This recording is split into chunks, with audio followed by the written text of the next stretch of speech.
Europe 1, il est 22h13, direction les salles des marchés.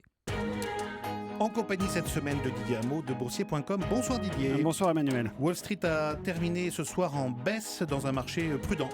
Oui, après la forte hausse d'hier, dans la foulée du resserrement monétaire de la Réserve fédérale, le Dow Jones redonne ce soir 1,42%, 17 496 points. Le Nasdaq perd 1,35%. De retour à 5002 points, les prises de bénéfices l'ont donc largement emporté, avec des baisses du côté des financières en particulier, qui étaient bien remontées hier et qui redonnent du terrain ce soir. JP Morgan repère 1,8%, 66,28 $. Goldman Sachs recule d'1,9%, 182,61 $. Sur les devises, l'euro poursuit sa baisse. 1,08, un petit peu au-dessus, 1,0820 face au billet vert. Et puis le pétrole rechute assez violemment de 2,5%, 34,85 $ le WTI. Exxon, du coup, cède 1,5%. Le groupe Exxon à 77,96 $ ce soir. La bourse de Paris a de nouveau progressé au-dessus de 1%.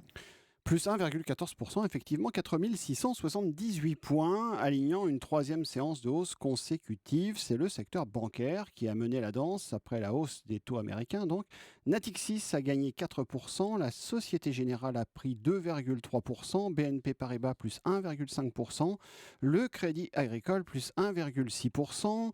Quelques grandes valeurs ont encore progressé aussi, comme Accor Hôtel plus 2,7%, Orange plus 2,3%, Peugeot plus 2,1% dans un marché soutenu. Et puis l'exception du jour, il y en a toujours une, Didier, c'est Casino qui a chuté de 11%. Oui, c'est une grosse gamelle, comme on dit, moins 11,5% après la prise de position de la société d'investissement Muddy Waters Capital, qui a dénoncé la dette très élevée du distributeur Casino en valorisant le dossier seulement 6,91 € contre un cours de 43 €.